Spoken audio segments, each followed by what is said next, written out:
موضوع الدرس في إثبات الألوهية لله تعالى سبحانه ورد للمشركين، آخر سورة الزخرف، تفسير ابن كثير. الحمد لله رب العالمين، والصلاة والسلام على أشرف الأنبياء وسيد المرسلين سيدنا محمد وعلى آله وصحابه أجمعين. اللهم صل على سيدنا محمد وعلى آل سيدنا محمد كما صليت على إبراهيم وعلى آل إبراهيم في العالمين إنك حميد مجيد. أعوذ بالله من الشيطان الرجيم. بسم الله الرحمن الرحيم.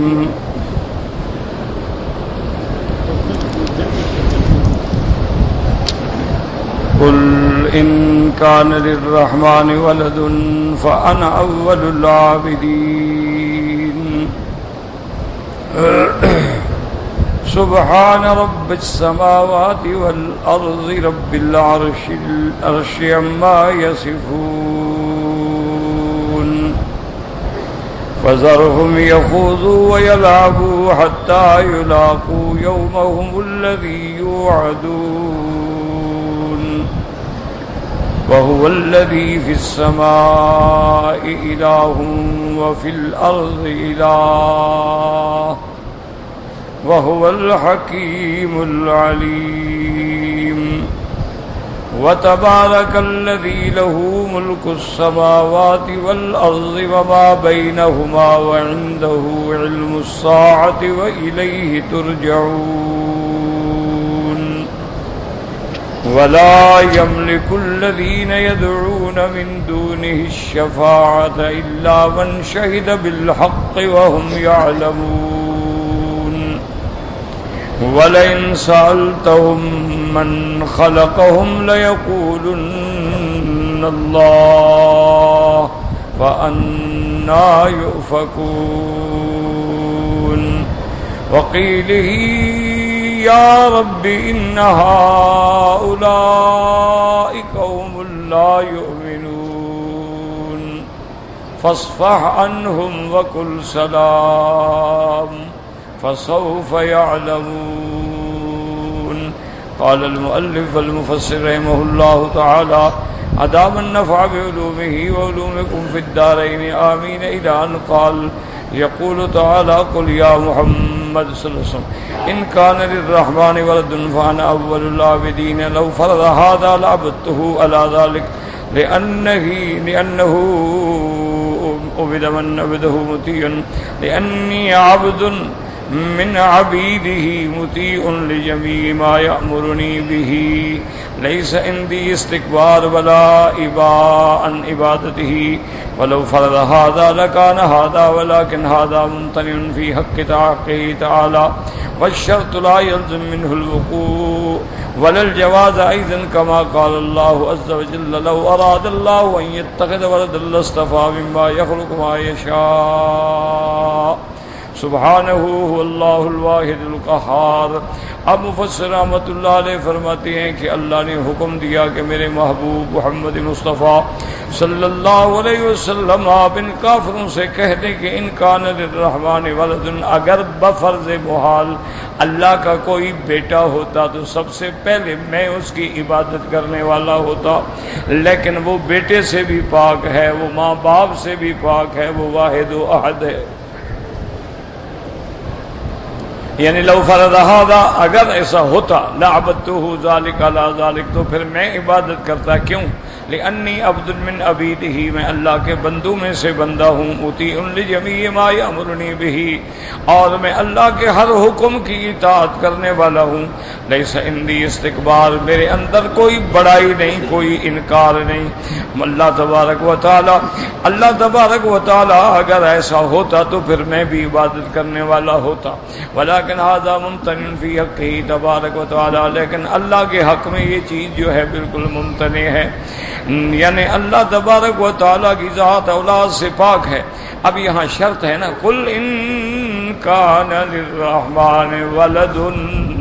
اب مفسر فرماتا ہے کہ شرط جو ہے لازم نہیں ہوتا کہ وہ واقع بھی ہو جائیں.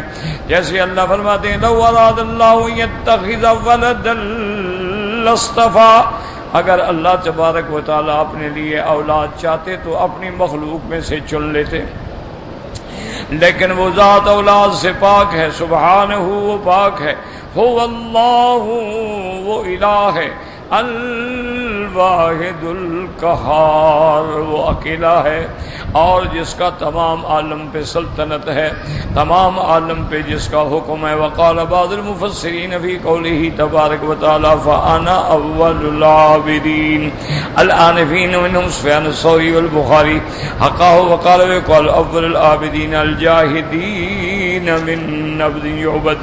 اور بعض مفسر رحمت اللہ علیہ فرماتے ہیں کہ عابدین کا معنی یہ ہے کہ عانفین انکار کرنے والا۔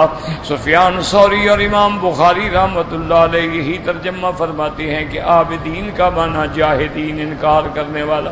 وذکر ابن جریر لهذا القول من الشواهد ما رواه عن يونس بن الأعلى عن ابن وهب حدثني ابن ابي ذئب ان النبي قصيد ان بعجة بن بدر الجهني ان امرأة منهم دخلت على زوجها وهو رجل منهم ايضا فولدت له في 6 اشهر فذكر ذلك زوجها عثمان رضي الله عنه وامر بها ان ترجم فدخل عليه علي بن ابي طالب رضي الله تعالى عنه فقال ان الله تعالى يقول في كتابه وحمله وفصاله 30 شهرا وقال عز وجل فصاله في عامين قال والله ما عبد عثمان رضي الله عنه ان بعث اليه ترد قال عبد استنكفا وقال الشاعر متى ما يشاء ذو الود يصرم خليله ويعبد عليه لا محارب ظالما وهذا القول فيه نذر انه كيف يلتمم الشرط يكونه تقدير ان كان هذا فانا ممتنع من وهذا فيه نذر فليتامل۔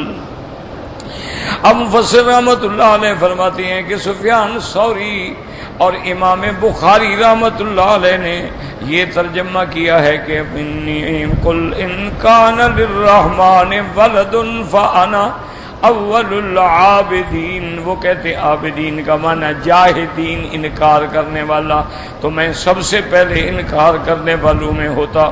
اور اس کے اوپر ابن جریر رحمت اللہ علیہ نے یہ قصہ بھی بطور شواہد کے بیان کیا ہے کہ ان امرأة منہم دخلت علی زوجہا۔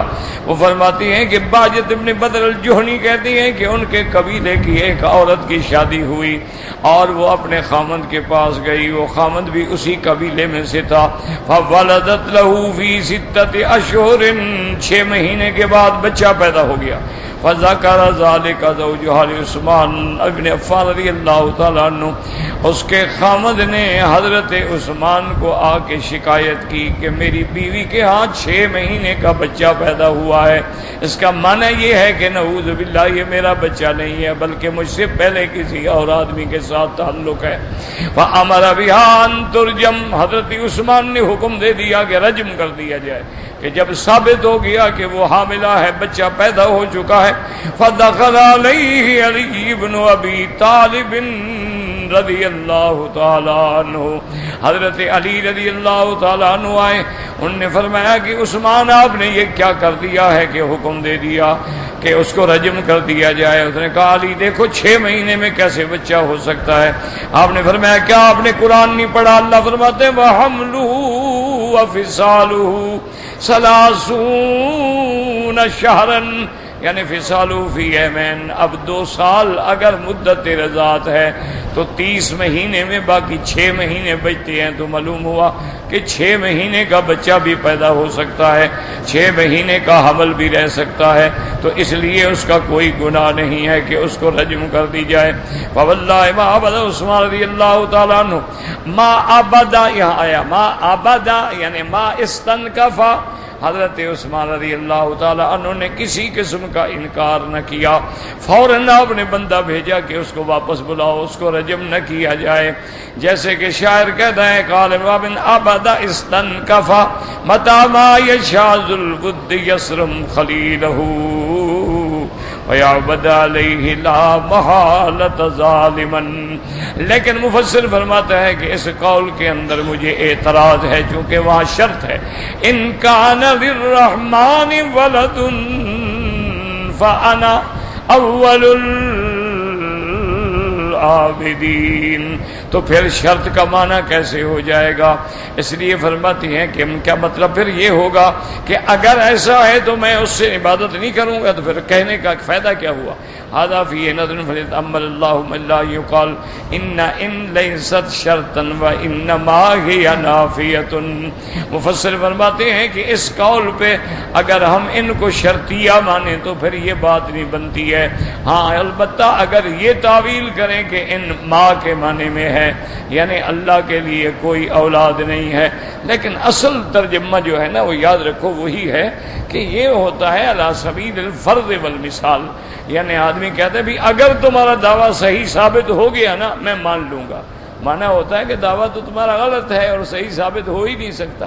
تو یہ مثال بطور شرط ہوتی ہے کہ بھئی اگر تمہارا دعویٰ تم نے اپنا مسلک اپنا عقیدہ دعویٰ قرآن حدیث سے ثابت کر دیا نا میں مان لوں گا، چونکہ اس کو پتہ ہوتا ہے کہ یہ تو ہو ہی نہیں سکتا، ثابت کر ہی نہیں سکتا.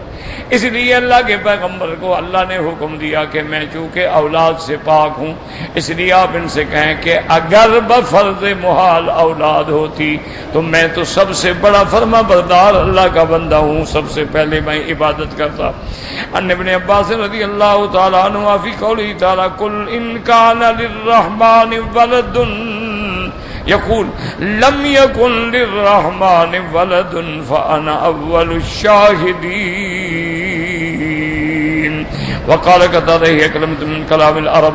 حضرت ابن عباس اس کا ترجمہ یہ فرماتی تھی ان کان للرحمن ولد نفی یعنی لم یکن للرحمن ولد، اللہ کے لیے کوئی اولاد نہیں.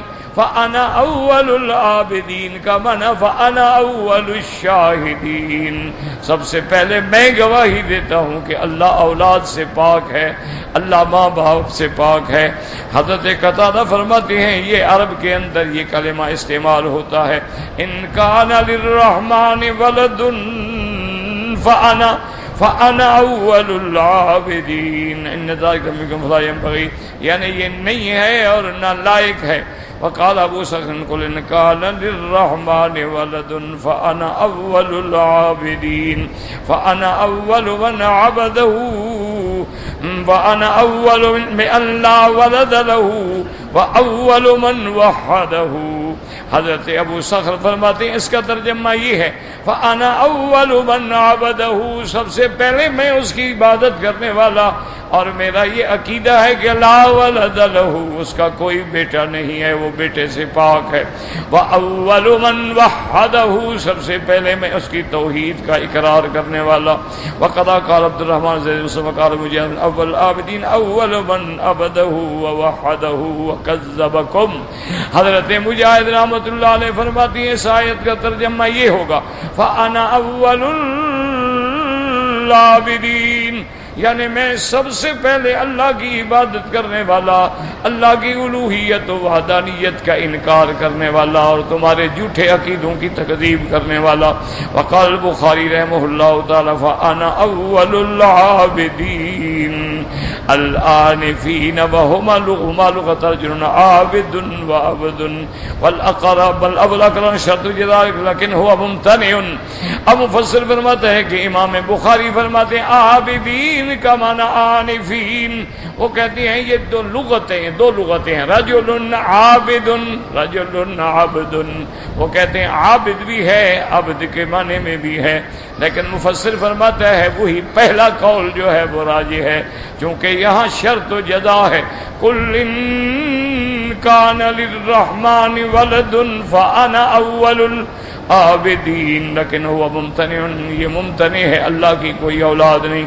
وقال صدیق ان کان للرحمن ولد فانا اول العابدین یقول لو کان له ولد كنت اول من عبده بان له ولد ولكن لا ولد له. حضرت صدیق فرماتے ہیں اس کا معنی یہ ہے کہ خدا کے بندے اگر اللہ کی اولاد ہوتی تو سب سے پہلے میں ماننے والا ہوتا، میں عبادت کرنے والا ہوتا، لیکن اللہ اولاد سے پاک ہے. وہ اختیار میں جری عند قول منصب ان فی هذا قال سبحان رب السماوات والارض سبحان رب السماوات والارض رب العرش عما يصفون. اے تعالی وتقدس وتنزہ خالق الاشیاء ان یکون له ولد فانه فرد احد صمد لا نظیر له ولا کفء له فلا ولد له. اللہ نے فرمایا میرے محبوب آپ کہتے سبحان رب السماوات والارض، پاک ہے وہ ذات جو رب ہے آسمانوں اور زمینوں کا، جو رب ہے عرش کا، وہ پاک ہے ان باتوں سے جو تم بناتے ہو، جو تم گھڑتے ہو. تعالی و تقدس، بلند ہے اس کی ذات، پاک ہے اس کی ذات. خالق الاشیاء، وہ ہر چیز کا پیدا کرنے والا ہے. من ان یکون له ولد، جب وہ سب کا خالق ہے، تمام دنیا مخلوق ہے، تمام دنیا مملوک ہے، سب اس کے عبد ہیں. فَإِنَّهُ فَرْدٌ وَاحِدٌ صَمَدٌ، وہ اکیلا ہے. صمد، وہ ایسی ذات ہے کہ ساری کائنات اس کی محتاج ہے. كُلٌّ يَحْتَاجُ إِلَيْهِ وَهُوَ لَا يَحْتَاجُ إِلَىٰ أَحَدٍ، ہر مخلوق اس کی محتاج ہے، وہ کسی کا محتاج نہیں. لا نظیر لہ، اس کی کوئی مثال نہیں، اس کا کوئی مقابل نہیں. فلا ولد لہ، اس کی کوئی اولاد نہیں. اللہ پاک نے فرمایا میرے محبوب اگر اتنے دلائل کے بعد، اتنی آیات بینات کے بعد بھی کافر نہیں مانتے، آپ دفع کرو، چھوڑو ان کو. فذرہم یخوضوا ویلعبوا، یخوضوا فی جہلہم وضلالہم وَيَلْعَبُوا فِي دُنْيَاهُمْ. اللہ نے فرمایا میرے مدنی آپ ان کو چھوڑ دیں، یہ اپنی جہالت میں ڈوبتے رہیں، غوطے کھاتے رہیں. وَيَلْعَبُوا، اور دنیا کی لذتوں میں وہ کھیلتے رہیں. آپ بالکل ان کو چھوڑ دیں، جب وقت آئے گا تو پھر ہم ان کو خود بدلہ دیں گے، سزا دیں گے. اس لیے فرمایا حَتَّى يُلَاقُوا يَوْمَهُمُ الَّذِي يُوعَدُونَ، تاکہ یہ اس دن جس دن کا ان کو ڈرایا گیا قیامت کا، اس وقت آ جائے گا تو پھر ہم ان کو سزا دیں گے. وَهُوَ يَوْمُ الْقِيَامَةِ سَوْفَ يَعْلَمُونَ كَيْفَ يَكُونُ نَصِيرُهُمْ وَمَا لَهُمْ حَالٌ فِي ذَلِكَ الْيَوْمِ. جب قیامت کا دن ہوگا تو یہ جان لیں گے، دیکھ لیں گے کہ ان کا کیا حال ہے، ان کا کیا انجام ہے، ان کا کیا ٹھکانہ ہے. وَقَوْلُهُ تَبَارَكَ وَتَعَالَى وَهُوَ الَّذِي فِي السَّمَاءِ إِلَٰهٌ وَهُوَ الَّذِي فِي السَّمَاءِ إِلَٰهٌ وَفِي الْأَرْضِ إِلَٰهٌ، أي هو إله من في السماء وإله من في الأرض يعبده أهلهما وكلهم خاضعون له أذلاء بين يديه. اس کا معنی یہ ہے هو إله من في السماء، جو آسمانوں میں ان کا معبود بھی اللہ ہے، اور جو زمینوں میں ہیں ان کا معبود بھی اللہ ہے. اور تمام آسمانوں اور زمین کی مخلوق اس کے آگے عاجزی کرنے والی ہے، جھکنے والی ہے. وہ الحکیم العلیم، وہ حکمت والا، وہ علم والا ہے. وَهَذِهِ الْآيَةُ كَقَوْلِهِ سُبْحَانَهُ وَتَعَالَى وَهُوَ اللَّهُ فِي السَّمَاوَاتِ وَفِي الْأَرْضِ، وہ معبود ہے آسمانوں میں اور زمینوں میں. يَعْلَمُ سِرَّكُمْ وَجَهْرَكُمْ وَيَعْلَمُ مَا تَكْسِبُونَ، جو تم ظاہر کرتے ہو یا چھپا کے کرتے ہو وہ جانتا ہے، اور جو بھی تم عمل کرتے ہو وہ جانتا ہے. اے هو المدعو اللہ فی السماوات والارض، اس میں ذات ہے اللہ، یعنی اس نام کی ذات جو ہے آسمانوں میں بھی اللہ پکارا جاتا ہے اور زمینوں میں بھی اس کو اسی عظمت و نام سے پکارا جاتا ہے. اب فرماتے ہیں جیسے فرمایا تبارک الذی لہ ملک السماوات والارض وما بینہما، ای هو خالقہما ومالکہما، آسمانوں زمینوں کے پیدا کرنے والا وہی ہے اور ان کا مالک وہی ہے. والمتصرف فیہما بلا مدافعۃ ولا ممانعۃ، اور آسمانوں اور زمینوں میں تصرف کرنے والی بھی اسی کی ذات ہے جس کے تصرف کو کوئی منع نہیں کر سکتا، کوئی روک نہیں سکتا ہے. فسبحانہ وتعالی عن الولد وتبارک، اللہ کی ذات پاک ہے اولاد سے. ای استقر له السلامۃ من العیوب والنقائص لأنه الرب العلی العظیم المالک للاشیاء الذی بیدہ عظمت الامور نقضا و ابراما. تو اب یہ بات ثابت ہو گئی کہ اسی کی ذات ہر قسم کے عیب سے پاک ہے، ہر قسم کے نقائص سے پاک ہے، کیونکہ وہ رب ہے، وہ بلند و بالا ہے، وہ سب سے بڑا ہے، وہ ہر چیز کا مالک ہے، اسی کے ہاتھ میں تمام امور کی چابی ہے، چاہے کھولے چاہے بند کریں اسی کے ہاتھ میں ہے۔ اور یہ بھی اس کی شان ہے، وَعِندَهُ عِلْمُ السَّاعَةِ، قیامت کی تعیین کہ کب ہوگی اس کا علم بھی اللہ کو ہے، وَإِلَيْهِ تُرْجَعُونَ، اور تم سب نے اللہ کی طرف لوٹنا ہے۔ کیا مانا؟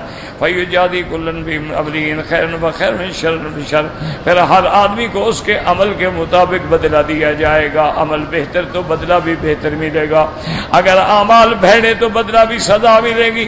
ثم قال تعالی ولا يملك الذين يدعون من دونه، اور ان کے ہاتھ میں کچھ نہیں جن کی تم اللہ کو چھوڑ کے عبادت کرتے ہو، یعنی یہ بت جو ہیں، اوثان جو ہیں، ان کے ہاتھ میں کوئی طاقت نہیں کہ تمہاری سفارش کر سکیں۔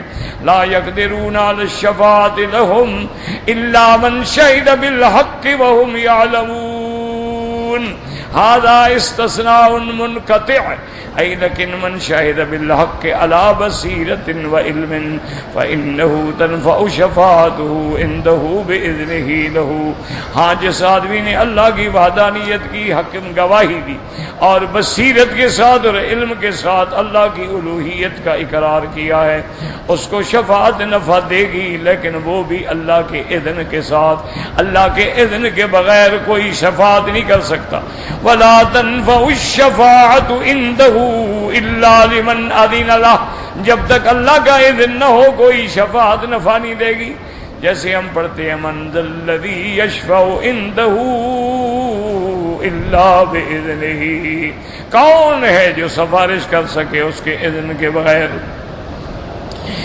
الا من شہد بالحق وهم يعلمون ولئن سألتهم من خلقهم لَيَقُولُنَّ اللَّهُ فَأَنَّىٰ يُؤْفَكُونَ، اے وَلَئِن سَأَلْتَ هَٰؤُلَاءِ الْمُشْرِكِينَ بِاللَّهِ الْعَابِدِينَ مَعَهُ غَيْرُهُ، اللہ نے فرمایا میرے محبوب آپ ان سے پوچھیں، ان مشرکین سے پوچھیں جو اللہ کے سوا غیروں کی مدد کرتے ہیں، ان سے پوچھو من خلقهم، کہ ان کو کس نے پیدا کیا ہے، تو لازم کہیں گے اللہ نے، جب اللہ نے پیدا کیا تو عبادت غیروں کی کرتے ہو۔ من خلقهم لَيَقُولُنَّ اللَّهُ، اے ہم یعترفون انہ الخالق للاشیاء، ہمیں وہ اعتراف کرتے ہیں، اقرار کرتے ہیں کہ ہر چیز کے پیدا کرنے والا اللہ تبارک و تعالی ہے۔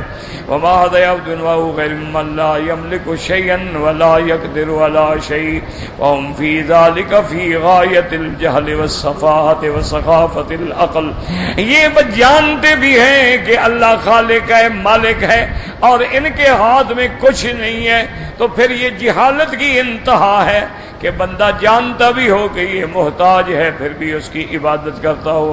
اس لیے اللہ نے فرمایا کہ فَأَنَّىٰ يُؤْفَكُونَ، اتنے دلائل کے بعد، اعتراف کے بعد اب کہاں بھاگے جا رہے ہو؟ وَقَوْلُهُ جَلَّ وَعَلَا وَقِيلِهِ يَا رَبِّ إِنَّ هَٰؤُلَاءِ قَوْمٌ لَا يُؤْمِنُونَ، اے وقال محمد صلی اللہ علیہ وسلم قیلہ شکا الی ربہ شکواہ من قوم الذین کذبوہ وقال یا رب ان ہؤلاء قوم لا یؤمنون، یعنی میرے پاک مدنی رحمت دو عالم صلی اللہ علیہ وسلم نے اپنے رب کے آگے شکایت کی کہ مولا یہ تیرے بندے ہیں جو تجھ پر بھی ایمان نہیں لے آتے، تیرے پیغمبر پر بھی ایمان نہیں لے آتے، کما ذکر فی الآیت الاخری، جیسے کہ ایک دوسری آیت میں بھی ہے وقال الرسول یا رب ان قوم اتخذوا هذا القرآن مہجورا، جیسے دوسری آیت میں ہے کہ پیغمبر کہیں گے کہ یا اللہ یہ وہ قوم ہے جن نے تیری کتاب کو چھوڑ دیا، نہ قرآن پہ عمل کرتے ہیں، نہ انبیاء کے فرمان پہ عمل کرتے ہیں۔ وَهَذَا الَّذِي قُلْنَاهُ قَالَ ابْنُ مسعود رضی اللہ تعالی عنہ جاہد وقتادہ وعلیہ فسر ابن جریر قال البخاری وقال عبد الله يا نبي صلی اللہ وقال الرسول يا رب قال مجاہد فی قول وقیله یا رب ان هؤلاء قوم لا يؤمنون۔ اب امام بخاری رحمۃ اللہ علیہ فرماتی ہے حضرت عبداللہ ابن مسعود رضی اللہ تعالیٰ عنہ کی قرات میں ہے وقال یا رب ان هؤلاء قوم لا يؤمنون، یعنی دو قراتیں ہیں، قال وقیلہ یا ربی، تو یہ دونوں قراتیں ہیں۔ اس طرح بھی حضرت عبداللہ بن مسعود نے پڑھا ہے قال یوسف اللہ جل قول محمد صلی اللہ علیہ وسلم وقال قتادہ وقول نبیکم یشکو قوم الی ربہ عز وجل۔ حضرت قتادہ فرماتے ہیں یہ آپ کے انبیاء حضرت محمد مصطفیٰ کا قول ہے، وہ شکایت کریں گے کہ مولا یہ تیرے بندے تیرے مخلوق ہونے کے باوجود بھی ایمان نہیں لے آتے ہیں۔ ثم قابل قول وقیلہ یا رب قراتان احدما بالنسبہ توجیہان احدما انما توف لا قول تبارک وتعالی قیلہ یا رب، یعنی نصب کے ساتھ سمع سرهم ونجواهم والثانی ان يقدر فعل وقال قیلہ والثانی قیلہ عطفا علی قول بنت الوسا۔ بعد نے پڑھا ہے کہ نصب تو ہے لیکن یہاں فعل مقدر ہے، اور بعض کہتی ہیں کہ یہاں حرف جر پر اس کا عطف ہے وَعِندَهُ عِلْمُ السَّاعَةِ وَقِيلِهِ يَا رَبِّ وَتَقْدِيرُهُ وَعَلِمَ قِيلَهُ، یعنی اللہ جانتے ہیں کہ پیغمبر نے کیا کہا۔ اب اللہ پاک فرمائیں گے فَاصْفَحْ عَنْهُمْ الْمُشْرِقِينَ وَقُلْ سَلَامٌ أي لا تجاوبهم بمثل ما يخاطبونك به من الكلام السيء ولكن تألفهم واصفح عنهم فعلا وقولا فسوف يعلمون۔ اللہ پاک نے فرمایا کہ آپ مشرکین سے اعراض کریں اور کہیں سلام۔ اس کا معنی یہ نہیں ہوتا کہ کافروں پہ سلام کرنا جائز ہے، جیسے بعض لوگ کہہ دیتے ہیں نا کہ کل سلام کا معنی ہے کافروں کو بھی سلام کہہ سکتے ہیں، غلط بات۔ کافروں پہ سلام بالکل ناجائز ہے، بلکہ ایک دفعہ حدیث مبارک میں آتا ہے کہ میرے آقا رحمت دو عالم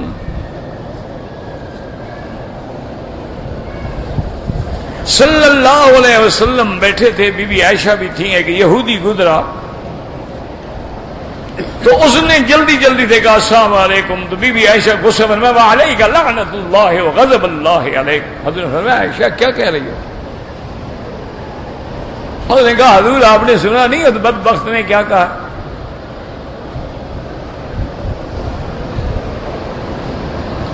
اس نے السلام علیک نہیں کہا، انہوں نے کہا السلام علیک۔ السلام کا معنی موت، اس نے کہا یعنی اللہ آپ کو موت دے۔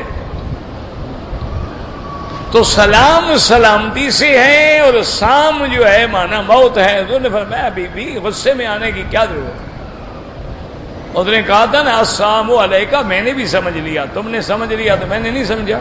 میں نے کہہ دیا تھا وہ علیکہ تجھ پہ ہو، تو اللہ میری دعا سنے گا یا یہودی کی دعا میرے حق میں سنے گا؟ اس نے کہا آپ پہ موت ہونے گا، تم پہ ہو۔ بات ختم ہو گئی، جواب دے دیا۔ تو اب پھر آگے بڑھنے کی کیا ضرورت ہے کہ لعنت اللہ وغضب اللہ علیکہ؟ تو بی بی عائشہ نے کہا حضور میں تو نہیں برداشت کر سکتی کہ آپ کے شان میں کوئی ایسا کلمہ کہے۔ میں نے جواب دے دیا وہ علیک۔ تو اس لیے یاد رکھیں کہ کافروں کو السلام علیکم کہنا منع۔ میرے محبوب نے، محبوب دو عالم نے جب بادشاہوں کو خط لکھے تھے تو یہ لکھا تھا والسلام علی من اتبع الہدی، سلام اس پہ ہو جو اللہ کی ہدایت کا پیروکار۔ آپ نے یہ نہیں لکھا کہ السلام علیکہ، السلام علی من اتبع الہدی۔ اسی طرح اگر کوئی یہودی، نصرانی، کوئی ہندو، کوئی سکھ آپ کو کہیں تو آپ کہیں وعلیک، بس تم پہ ہو۔ تو اس لیے بہرحال یہ جو لفظ ہے نا کہ میرے مدنی آپ ان کو کہہ دیں سلام، اس کا معنی یہ ہے کہ بھی آج کے بعد آپ کی ہماری بات ختم، یہ سلام نہیں ہے، اس کو کہتے ہیں سلام المتارکہ۔ اس کا معنی کیا ہوتا ہے؟ سلام المتارکہ، کہ بندہ کہتا ہے یار بس حد ہو گئی، بس بھائی میرا سلام۔ یہ سلام نہیں ہے. جیسے کہ سیدنا ابراہیم علیہ السلام نے جب اپنے والد کو توحید کا درس دیا، یا ابت لم تعبد، یا ابت لم تعبد ما لا يسمع ولا يبصر ولا يغني عنك شيئا. ابا جان آپ ان بے جان چیزوں کی عبادت کر رہے ہیں جو سنتے نہیں، جو دیکھتے نہیں، کوئی دھیلے کا فائدہ نہیں دے سکتے. ان کو دھوپ میں رکھ دو بیچارے خود سائے میں نہیں آ سکتے، ان کو کسی سائے میں رکھ دو سردی زور کی آ جائے بیچارے دھوپ کے لیے نہیں نکل سکتے، نہ ہلنے کے ہیں نہ جلنے کے ہیں. وہ پرانے دور میں مشہور ہے، ایک بستی میں شیعہ جو تعزیہ نکالتے ہیں نا، تو انہوں نے چند غریب سنی جو تھے ان کے ساتھ کنٹریکٹ کیا کہ بھائی ہم آپ کو، اس زمانے میں 2 روپے بڑے ہوتے تھے، ہم آپ کو 2 روپے دیں گے اور آپ نے جو ہے نا 10 گھنٹے ہمارے ساتھ ڈپٹی کرنی ہے اور تعزیہ اٹھانا ہے. مزدور ہیں، انہوں نے کہا یار کوئی اینٹیں بھی تو اٹھانی ہے نا، تو یہ بھی اٹھا لیں گے اور کیا فرق پڑ جائے گا. بہرحال انہوں نے وہ اٹھا کے چل پڑے. اب ان کا جلوس ہے وہ لمبا ہوتا گیا ہوتا گیا ہوتا گیا. جب 10 گھنٹے پورے ہوئے تو انہوں نے تعزیہ وہاں گلی کے نکڑ پہ رکھا اور السلام علیکم کر کے ادھر جا کھڑے ہو گئے. اور انہوں نے کہا خدا کے بندے ابھی تو وقت آیا ہے اس کو کربلا پہنچانا ہے. اس نے کہا جی آپ اٹھائیں پہنچائیں، ہمارے تو 10 گھنٹے پورے ہو گئے، پہنچے نہ پہنچے جائیں، آپ جانے وہ جائیں، ہمارے 10 گھنٹے پورے ہو گئے. تو آپ کا تعزیہ خود کربلا نہیں جا سکتا. انہوں نے کہا بے وقوف یہ کیسے جائے گا، یہ تو ہم نے بنایا ہے. تو انہوں نے کہا پھر کیا فائدہ ہے ایسی بلا کے اٹھانے کا جو اٹھانے کا بھی عذاب. خود بناؤ خود اٹھاؤ. تو اس لیے ہمیشہ یاد رکھیں کہ جب حضرت ابراہیم نے انتہا کر دی نا جی، تو والد جو تھے آدر غصے میں آ گئے، کہنے لگے بات سنو ابراہیم، بس کرو اپنی تکلیف. لَأَرْجُمَنَّكَ وَاهْجُرْنِي مَلِيًّا، میں تمہیں پتھر ماروں گا، میں تمہیں سزا دوں گا، تم مجھے آگے ایسی باتوں میں ڈانٹتے ہو. تو اب ابراہیم علیہ السلام کو بھی یقین آ گیا کہ ابا بات نہیں مانتے. انہوں نے کہا سلام علیک. انہوں نے کہا اچھا جناب ہم بھی جا رہے ہیں. بس مانا یہ نہیں تھا کہ آپ نے سلام بھیجا، آپ نے کہا کہ بس پھر آپ کی اور میری بھی آج کے بعد تعلق ختم. سأستغفر لک ربی، ہاں میں یہ آپ سے وعدہ کرتا ہوں کہ آپ کے لیے اللہ سے بخشش مانگتا رہوں. اور حضرت ابراہیم علیہ السلام ہمیشہ مانگتے رہے ربنا اغفر لی ولوالدی وللمؤمنین یوم یقوم الحساب واغفر لأبی انہ کان من الضالین. میرا ابا گمراہ ہے، میرا مولا مہربانی کر اس کو ہدایت دے. اب جب آزر کفر کی حالت میں فوت ہو گئے تو اللہ نے جبریل بھیجا کہ ابراہیم بس اب دعا نہ مانگنا باپ کے لیے. جب تک وہ زندہ تھا دعا مانگنے کی اجازت تھی، اس لیے اجازت تھی کہ اللہ قادر ہے ہدایت دے دے مسلمان ہو جائے. لیکن جب وہ کفر پہ مر گیا ہے تو اب اس کا ٹھکانہ جہنم ہے، اب اس کے لیے ہدایت کی دعا مانگنے کا مسئلہ ہی کوئی نہیں. اس لیے ما کان استغفار ابراہیم قرآن میں آتا ہے لأبیہ الا عن موعدۃ وعدہا ایاہ، ایک وقت تک. فلما تبین، جب بات پکی ہو گئی، انہ عدو للہ، وہ اللہ کا دشمن کافر ہو کے مر گیا، تبرأ من ابراہیم، بری ہو. تو یاد رکھیں یہ سلام محبت کا سلام نہیں، یہ سلام متارکت ہے کہ بندہ ایک تو بھائی آج کے بعد ختم بس.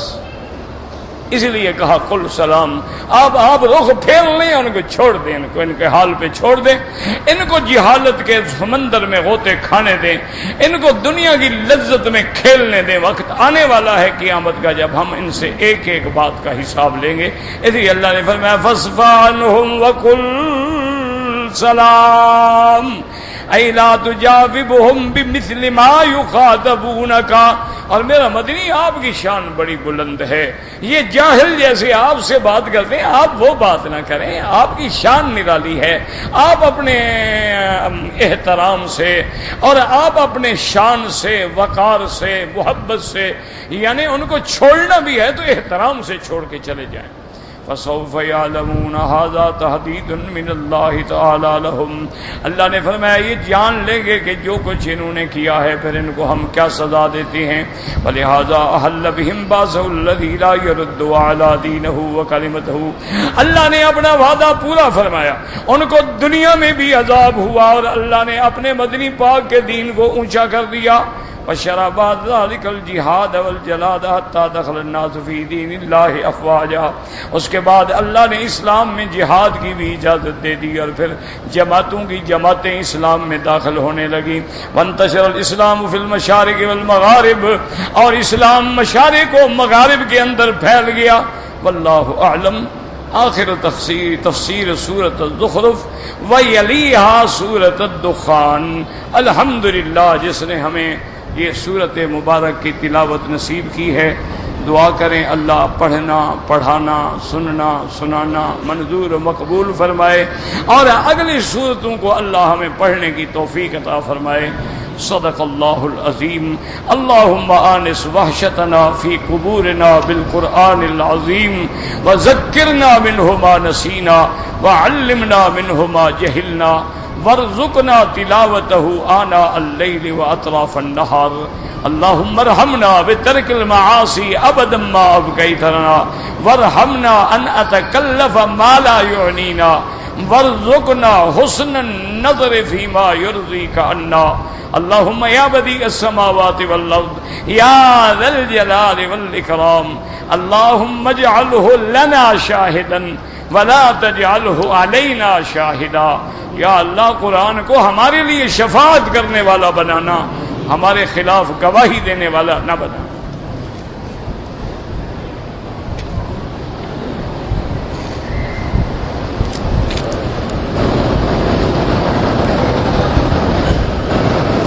کہتے جی کہ امام مسجد جو ہے بھائی اس میں کوئی شک ہے کہ حضور پاک نے جو فرمایا ہے کہ فَلْيَؤُمُّكُمْ أَعْلَمُكُمْ بِكِتَابِ اللَّهِ، تمہارا امام وہ بنے جو اللہ کے قرآن کا سب سے زیادہ علم رکھنے والا ہو.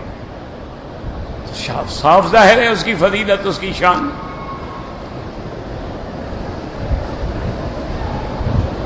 اسی لیے حضرت سیدنا علی رضی اللہ تعالی عنہ سے ایک آدمی نے سوال کیا کہ حضور کے صحابہ میں سرکار دو عالم کے بعد سارے صحابہ میں سب سے افضل کون ہے؟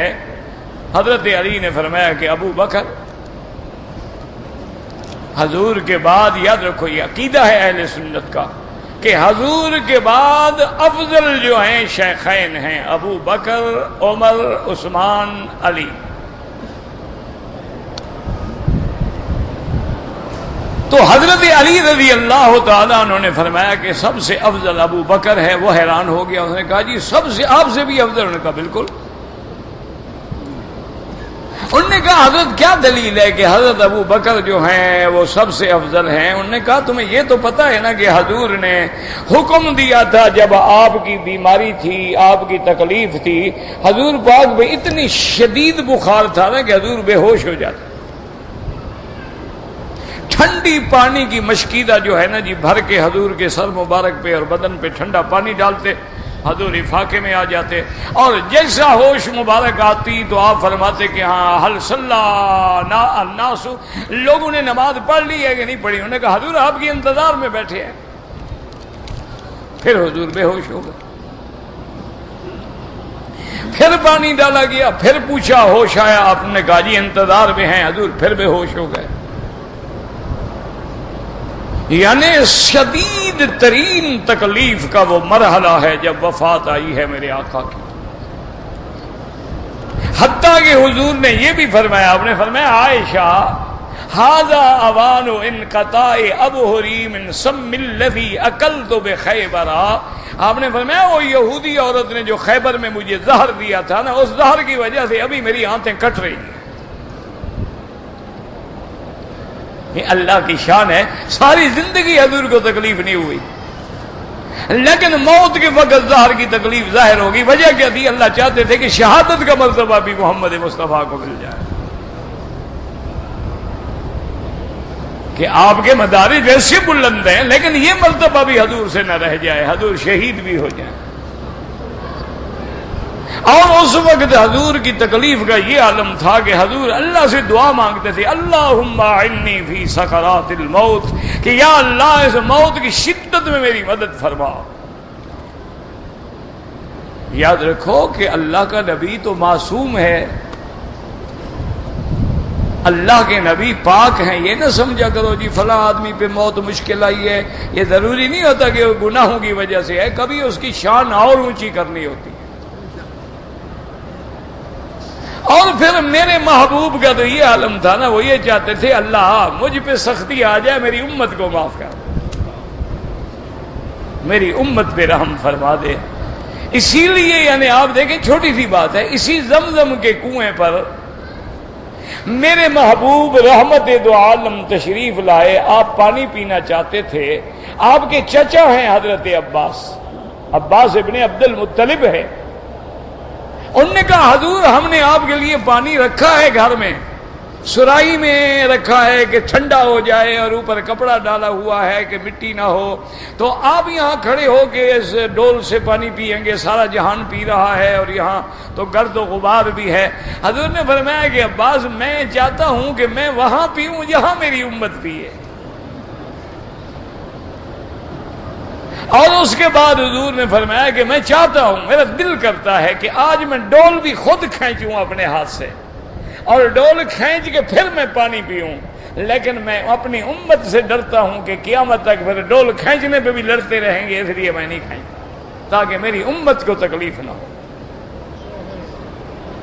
اسی لیے مزدلفہ کی رات میں سرکار دو عالم نے، رحمت دو عالم نے کبھی سفر میں بھی تہجد نہیں چھوڑی، آپ سفر میں بھی تہجد پڑھتے تھے، لیکن مزدلفہ کی رات حضور عشاء پڑھ کے سو گئے، تہجد نہیں پڑھی۔ تو محدثین نے لکھا وجہ کیا تھی؟ حضور نے امت پہ رحمت کی کہ کل کنکری مارنی ہے، قربانی کرنی ہے، سر مڈانا ہے، پھر طواف زیارت کے لیے جانا ہے، میری امت کو تکلیف نہ ہو، رات آرام کر لیں، فریش ہو جائیں۔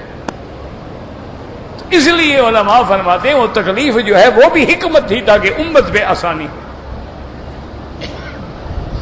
تو اب جب حضور نے پوچھا اور حضور نے اندازہ لگایا کہ شاید میں نہ جا سکوں، تو آپ نے فرمایا مروا ابا بکر فلیصلی بالناس، ابو بکر سے کہو کہ مصلی پہ کھڑا ہو کے نماز پڑھائے۔ تو حضرت علی نے کہا وہ شریف آدمی جس کو نبی نے اپنے مصلی پہ زندگی میں کھڑا کیا ہے، اور نبی کا فرمان ہے مصلی پہ وہ کھڑا ہو جو قرآن کا سب سے بڑا عالم ہے، تو معلوم ہوا ابو بکر سب سے بڑا عالم تھا، کوئی اور عالم ہوتا حضور اس کا حکم دیتے۔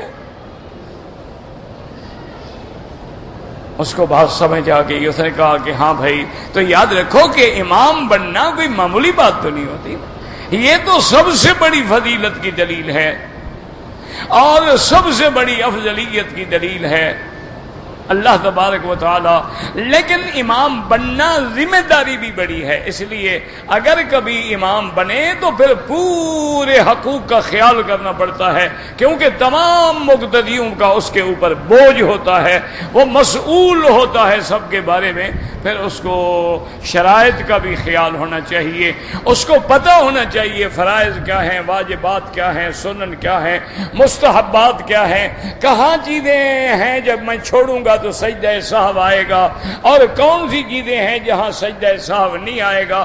اگر یہ سارے مسائل نہیں جانتا ہوگا بیچارہ تو وہ کیسے نماز پڑھائے گا؟ اگر پڑھائے گا تو بس ٹھیک ہے، اللہ قبول کرے، اور کیا ہو سکتا۔ تو امام کی تو بڑی شان ہے، وہ مذاق ہے۔ اسی لیے تو اللہ نے تمام انبیاء کا حضور کو امام بنایا، تاکہ امام الانبیاء والمرسلین، تاکہ آپ کو یہ شرف بھی ملے کہ تمام انبیاء اور مرسلین کے آپ ہی امام ہیں۔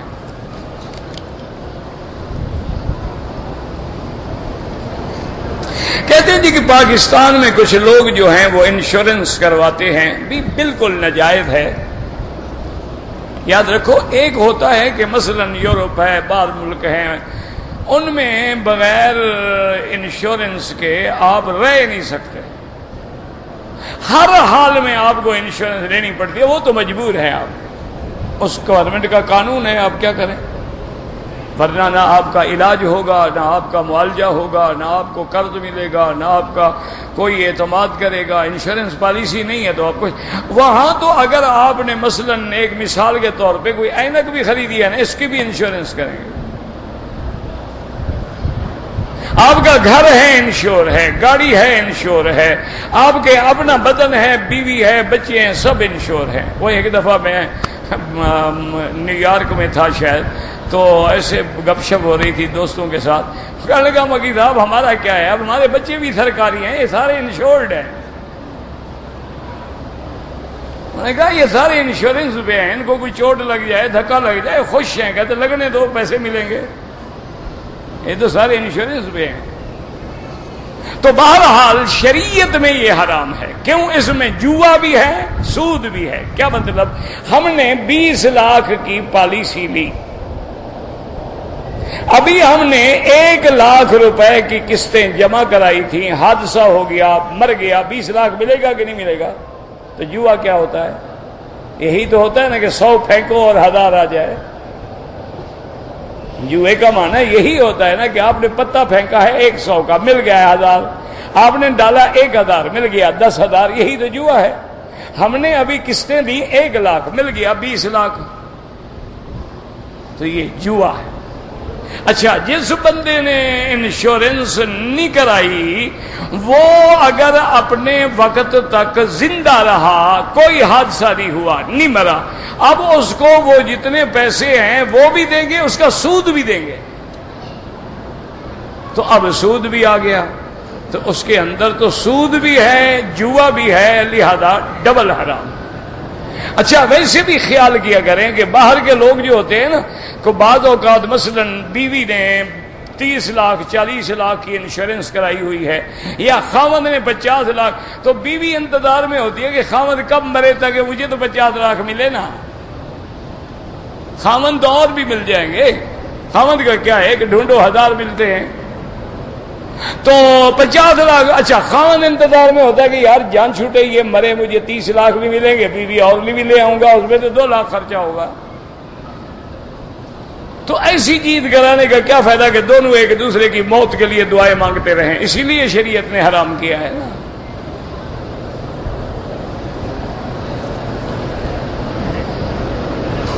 کہتے ہیں جی کہ جو لوگ جو ہیں وہ بدعت کرتے ہیں، میلاد مناتے ہیں، عرس مناتے ہیں، اہل بدعت کے پیچھے نماز ناجائز ہے، کیونکہ میرے نبی پاک کی حدیث ہے کہ من وقر صاحب بدعت فقد اعان علی ہدم الاسلام، کہ جو بندہ کسی اہل بدعت کی عزت و توقیر کرے اس نے اسلام کی توہین کی ہے۔ تو اس سے بڑی عزت کیا ہے کہ ہم اس کو کہیں گے جی آپ ہمارے امام بنے؟ یہ تو سب سے بڑی عزت ہے، یہ تو تمہارے نزدیک مصلی کی قیمت نہیں ہے نا، ورنہ اس سے بڑی عزت اور ہوتی کیا ہے؟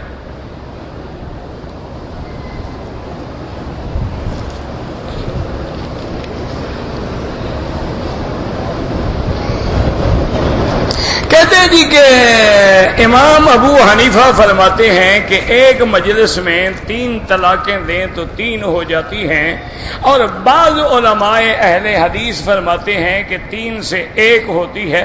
بہرحال جو اس بات کے دعوے دار ہیں، ورنہ جمہور ائمہ اسی بات پہ ہیں، امام شافعی ہے، امام مالک ہے، امام ابو حنیفہ ہے، تمام ائمہ کا اس پہ اتفاق ہے کہ 3 ہوتی ہے۔ بہرحال جو کہتے ہیں کہ 3 1 ہوتی ہیں وہ ان کے پاس دلیل ہوگی، اور وہ فتوے کے ذمہ دار وہ ہوں گے قیامت میں۔ بہر صورت، اور دوسری بات یاد رکھیں، میں نے کئی دفعہ آپ کو سمجھایا ہے کہ امام ابو حنیفہ رحمۃ اللہ علیہ جہاں کوئی مسئلہ ہو نا وہ احتیاط بڑی کرتے ہیں۔ کیا مطلب؟ مثال کے طور پہ اب وہ عمل کرتے ہیں، مثلا آپ میقات سے آ رہے تھے، آپ آ رہے تھے نوکری پہ، آپ آ رہے تھے ڈیوٹی پہ، آپ نے احرام نہیں باندھا۔ اب امام احمد بن حنبل فرماتے ہیں کہ آپ پہ کوئی جرمانہ نہیں ہے، کہ آپ کی نیت ہی نہیں تھی حج کی نہ عمرے کی، لہذا احرام نہیں باندھا تو نہیں باندھا۔ لیکن امام ابو حنیفہ فرماتے ہیں ہر حال میں احرام باندھے۔ اچھا، ایمان سے کہیں اگر احرام باندھ لے تو کیا وہ امام کہتے ہیں کہ اس کو نہیں باندھنا چاہیے تھا؟ وہ کہتے ہیں کہ اگر نہ باندھے تو جرمانہ نہیں ہوگا. وہ یہ تو نہیں کہتے کہ نہ باندھو، وہ بھی کہتے ہیں ہر حال میں احرام باندھے. اگر نہیں باندھا اور ڈپٹی پہ آ رہا تھا تو جرمانہ نہیں ہوگا. اچھا، قیامت والے دن فیصلہ ہو گیا کہ جناب احرام باندھنا ضروری تھا. دیکھو نا، قیامت میں آخر دو مسئلے میں سے حق باندھا جائے گا نا، ایک تو رہ جائے گا نا. اب فیصلہ ہو گیا کہ احرام ہر حال میں ضروری تھا، تو جس نے نہیں باندھا وہ کیا کرے گا؟ اچھا، فیصلہ ہو گیا کہ احرام باندھنا ضروری نہیں تھا، جس نے باندھا اس کو تو عمرے کا ثواب ملے گا نا، اس کا عمرہ ضائع نہیں جا رہا نا. تو اس لیے امام صاحب فرماتے ہیں یہ حلال اور حرام کا مسئلہ ہے. پھر حضرت عمر جیسے آدمی نے اعلان کیا ہے کہ 3 کی 3 ہوتی ہیں، اور تمام صحابہ میں سے پھر کسی نے اعتراض نہیں کیا حضرت عمر کے فیصلے پر. تو بہرحال یعنی احناف کے نزدیک کوئی گنجائش نہیں ہے. آپ ان حضرات سے فتویٰ لینا چاہتے ہیں لے لیں، یا سب سے بہتر یہ ہے کہ یہاں جو سعودی عرب میں دارالافتاء ہے نا، یہاں بڑے محتاط قسم کے لوگ ہوتے ہیں، بڑے احتیاط سے فتویٰ دیتے ہیں. ان کو آپ درخواست دے کے لکھیں صحیح صورتحال کیا ہے، پھر ان کے فتویٰ لینے کے بعد آپ اس پہ عمل کر لیں.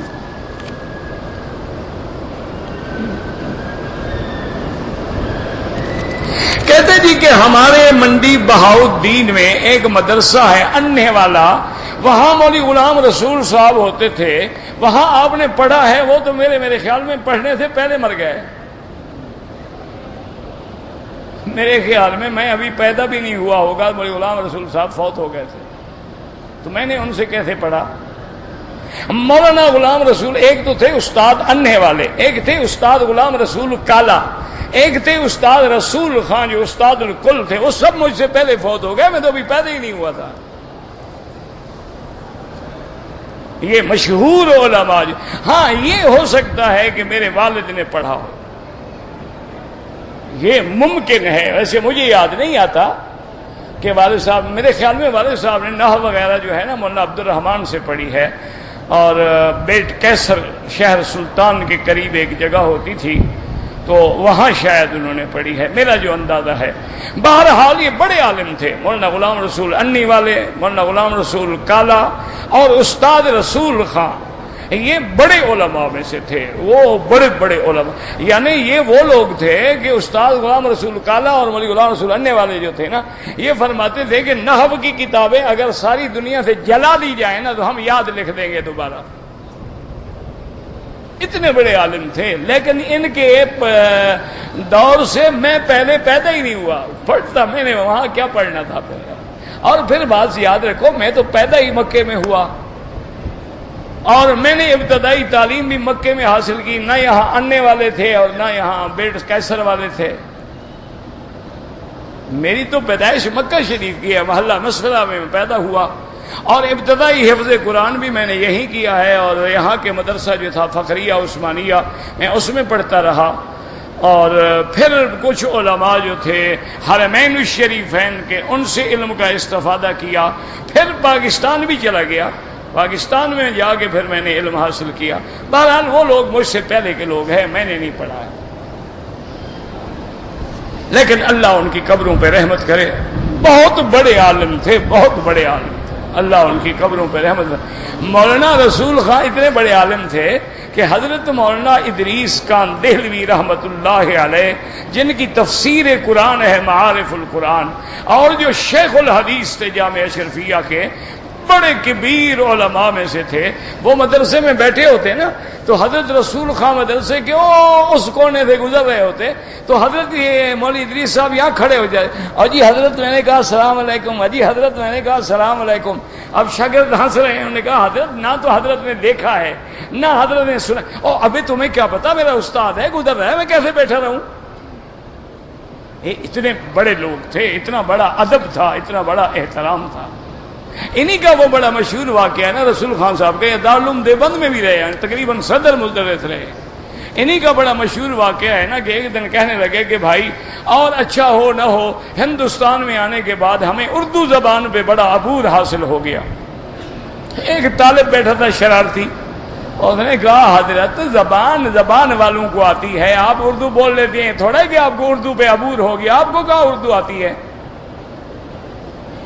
اب استاد تھے، غصہ آ گیا، کہنے لگے ابے نالائق کیا کہہ رہے ہیں؟ انہوں نے کہا جی اچھا بتائیں، کریلا اور نیم چڑھا اس کا کیا معنی ہے؟ انہوں نے کہا آپ کو اردو آتی ہے نا، تو اردو کا محاورہ ہے کریلا اور نیم چڑھا، اس کا ترجمہ کریں۔ کہنے لگے بھائی اس کا تو مشکل ہو گئی۔ کہنے لگے اچھا اس کا معنی ہے کریلا آدھا پکا آدھا کچا۔ میں نے کہا حضرت کیا کہہ رہے ہو؟ انہوں نے کہا نیم معنی ہوتا ہے آدھا، اور نیم لیا فارسی سے، اور چڑھا آپ کہتے ہیں نا گڑ چڑھ گیا یعنی زیادہ پک گیا، تو وہاں سے وہ لے لیا۔ انہوں نے کہا حضرت یہی اردو آتی ہے؟ یہ تو محاورہ ہے کہ کوئی آدمی اگر بہت چڑچڑا ہو نا تو اس کو کہتے ہیں کہ یار کریلا اور نیم چڑھا۔ ایک تو کریلا پہلے کڑوا ہوتا ہے، پھر اس کی بیل بھی نیم کے درخت پہ پڑی ہو تو اور کڑوا ہو جاتا ہے، تو مانا یہ ہے یہ تو محاورہ ہے۔ حضرت آپ کو اردو کہاں سے آتی؟ فرمایا ہاں بھائی ٹھیک کہتے ہیں آپ، اردو نہیں آتی ہمیں۔ بڑے لوگ تھے، اللہ ان کی قبروں پہ کروڑ رحمتیں فرمائے۔ ہم تو بھائی ان کے میرے خیال شاگردوں کے شاگردوں سے کہیں پڑھے ہوں گے، ہم نے جو علم پڑھا ہے وہ تو بڑے لوگ تھے، ہم تو شاید ان کے شاگردوں سے جا کے پڑھا ہو تو پتہ نہیں۔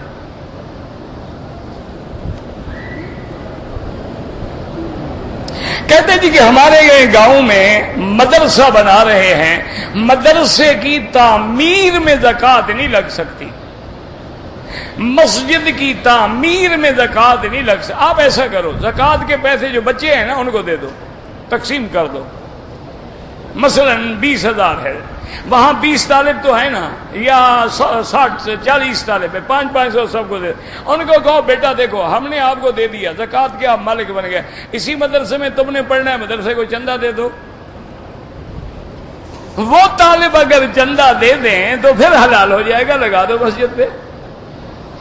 اچھا یہ لوگ کہتے ہیں دیکھو مولوی اپنے لیے مسئلے ڈھونڈ لیتے ہیں، یہ ہم نے اپنے لیے نہیں ڈھونڈا، حدیث پاک ہے۔ حضور پاک ایک بی بی کے گھر میں تشریف لائے تو گوشت پک رہا تھا بکرے کا۔ انہوں نے جب حضور کے سامنے کھانا رکھا تو کھانے میں وہ سرکہ رکھا، گوشت نہیں۔ آپ نے فرمایا خدا کے بندی ہو کیا بات ہے، تمہارے گھر میں گوشت پک رہا ہے، مجھے گوشت نہیں کھلاتے؟ انہوں نے کہا حضور یہ گوشت صدقے کا ہے، کسی نے دیا ہے، یہ صدقے کا گوشت ہے، اور آپ کے لیے صدقہ کھانا جائز نہیں۔ تو ہم آپ کو کیسے فرمایا لکی صدقۃن ولی ہدیۃن؟ آپ نے فرمایا عجیب عورت ہو، صدقہ وہ تمہیں دے گی، تم تو مجھے ہدیہ کرو گی نا۔ تو یہ تعویلیں نہیں ہوتی ہیں، قرآن حدیث میں ہوتا ہے، علماء اپنی طرف سے کچھ نہیں بناتے۔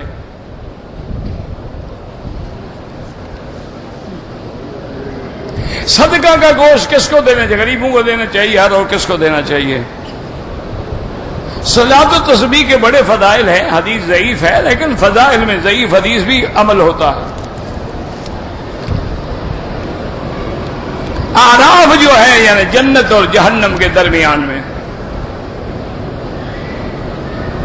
ماذا يفعل المحسود اذا كان عالما بمن حسده فليدعو من الله وليكثر بلا حول ولا قوة الا بالله العلي العظيم اللهم اصرف عنا كيد الكائدين وحقد الحاقدين وحسد الحاسدين ومكر الماكرين وسحر الساحرين وظلم الظالمين فليدعو فليكثر بهذا الدعاء ان شاء الله لا يضره حسد حاسد۔ بالوں میں خداب لگانا بالکل جائز ہے، کالا نہ لگاؤ، باقی جو مرضی ہے رنگ لگا لو۔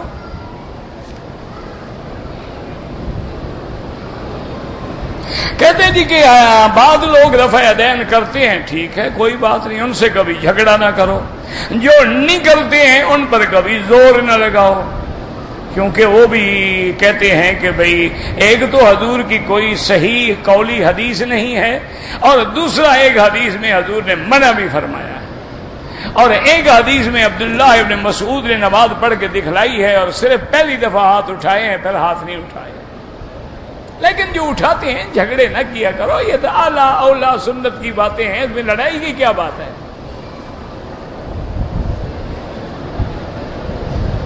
کہتے جی کہ اب جب ہم غسل کرتے ہیں تو ہمارا وضو ہو جائے گا اگر آپ نے پہلے وضو کیا ہے. کیا مانا؟ ہاتھ دھوئے، کلی کی، ناک میں پانی دیا، چہرہ دھویا، اچھی طرح وضو کیا، پھر پانی بہایا، تو اب دوبارہ وضو کی ضرورت نہیں ہے. اگر پہلے آپ نے بس ایسے پانی ڈال دیا تو وضو نہیں ہوگا. کہتے کہ جی ہاں بہت ساری عورتیں جو ہیں مردوں کی طرح نماز پڑھتی ہیں، تو اچھا بات ہے، باقی کام بھی تو سارے وہ مردوں کی طرح کر رہی ہیں نا.